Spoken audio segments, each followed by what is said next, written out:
प्रभात बच्चों, मैं उषा रानी आपकी Hindi educator SRBPS online classes में आपका स्वागत करती हूँ। तो बच्चों, आज हम पढ़ेंगे कक्षा 5 में पाठ 14 है आगरा का ताजमहल। तो पाठ पढ़ने से पहले ताजमहल बहुत ही सुंदर रचना है। यह मुगल वास्तुकला का अद्भुत उदाहरण है। इसे विभिन्न नक्काशी एवं रत्नों को जड़कर निर्मित किया गया है। नक्काशी होती है खुदाई, पत्थरों पर की जाने वाली खुदाई और उसमें रत्नों को लगाना, जड़ना। ठीक है। वास्तुकला होती है जो उनकी पत्थरों पर खुदाई करने की जो कला होती है उसे कहा जाता है। पाठ परिचय में देखिए, प्रस्तुत पाठ में ताजमहल के अनुपम सौंदर्य का वर्णन है जो शाहजहां और मुमताज के अमर प्रेम का प्रतीक है। तो ये ताजमहल किसने बनवाया था? शाहजहां ने बनवाया था अपनी बेगम मुमताज़ महल की याद में। ठीक है। जो मुमताज़ महल है वो अचानक ही किसी बीमारी के कारण उनकी जो मृत्यु हो गई थी, लेकिन शाहजहां अपनी सभी रानियों में, सभी बेगमों में उसे ज़्यादा पसंद करते थे। तो वे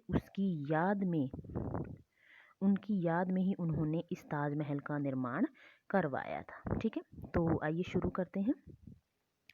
और अच्छा, सबसे इम्पोर्टेंट बात क्या है, ये जो ताजमहल है ये संसार के जो 7 अजूबे हैं उनमें एक है। यानी संसार के 7 अजूबों में ताजमहल का अपना एक स्थान है, यह भी अजूबों में सम्मिलित है। तो पढ़ते हैं। आगरा का ताजमहल संसार के 7 अजूबों में से एक है। कहा जाता है कि इसका सौंदर्य देखने के लिए महारानी एलिजाबेथ भी आई थीं, परंतु मैंने अभी तक ताजमहल नहीं देखा है। महारानी एलिजाबेथ, इंग्लैंड की महारानी, जब ताजमहल का निर्माण हुआ तो अंग्रेजों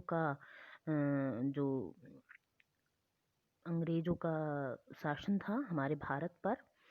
तो तब इंग्लैंड की महारानी एलिजाबेथ यहाँ आई थी और उन्होंने भी ताजमहल को देखा था। इस बार गर्मियों की छुट्टियों में मैं अपने परिवार के साथ आगरा का ताजमहल देखने आया। हम दिल्ली रेलवे स्टेशन से आगरा की ओर जाने वाली रेलगाड़ी में बैठे और लगभग 3-4 घंटे में आगरा पहुंच गए। आगरा आ गया, यहीं पास ही आगरा का सौंदर्य स्थल स्थित था। आगरा का सौंदर्य स्थल किसे कहा गया है? ताजमहल को। हमने रिक्शे वाले को बुलाया। ये ताजमहल की पिक्चर है, आप इसे देख लीजिए। हो सकता है बहुत सारे बच्चों ने ताजमहल देखा हो सकता है नहीं देखा हो। तो आज हम इसके बारे में विस्तृत रूप से पढ़ेंगे।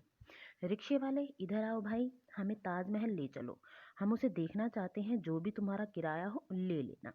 आइए श्रीमान जी, रिक्शे पर बैठी, अभी आपको ताजमहल के पास पहुंचा देता हूँ। वह देखिए, यमुना के किनारे की ओर ताजमहल दिखाई दे रहा है।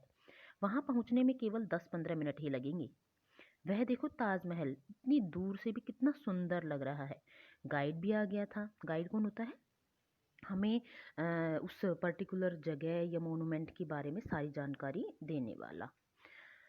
हम यह सोचकर संतुष्ट हुए कि वह हमें सब कुछ ठीक ठाक से दिखा देगा, क्योंकि उन्हें सब प्रकार की जानकारी होती है और वहाँ की हर एक चीज़ से वो अवगत होती है। तो वो समझाना, बताना, सब जगह घुमाना, सभी तरह के काम करते हैं। गाइड से कहा, भाई हम ताजमहल देखना चाहते हैं, हमें दिखाते भी जाओ और सब बातें अच्छी तरह समझाते भी जाओ। लीजिए जनाब, देखिए, आपको यह तो ज्ञात ही होगा, ज्ञात होना मतलब पता होना, कि बादशाह शाहजहां ने यह भवन अपनी प्यारी बेगम मुमताज़ महल की याद में बनवाया था। यह उसकी कब्र पर बना हुआ है। सन 1631 ईस्वी में बनना आरंभ हुआ था। कब आरंभ हुआ था? 1631 ईस्वी में। इसके बनने में उस समय 3 करोड़ रुपए खर्च हुए और 22 वर्ष का समय लगा था।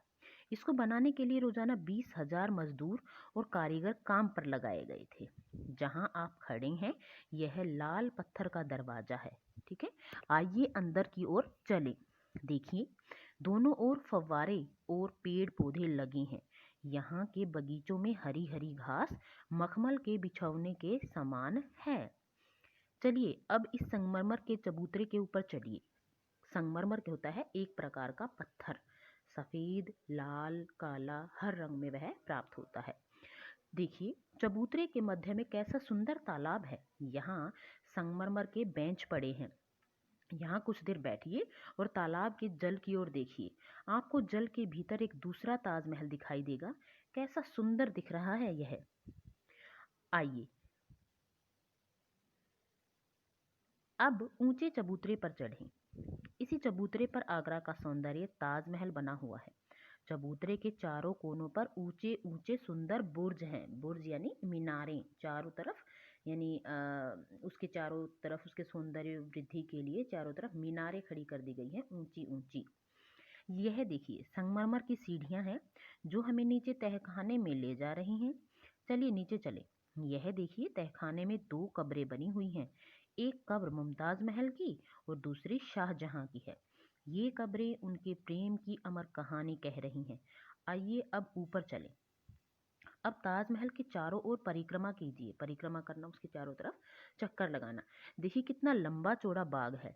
इसके एक ओर यमुना नदी का सुंदर दृश्य है और दूसरी ओर हरियाली लहलहाती है।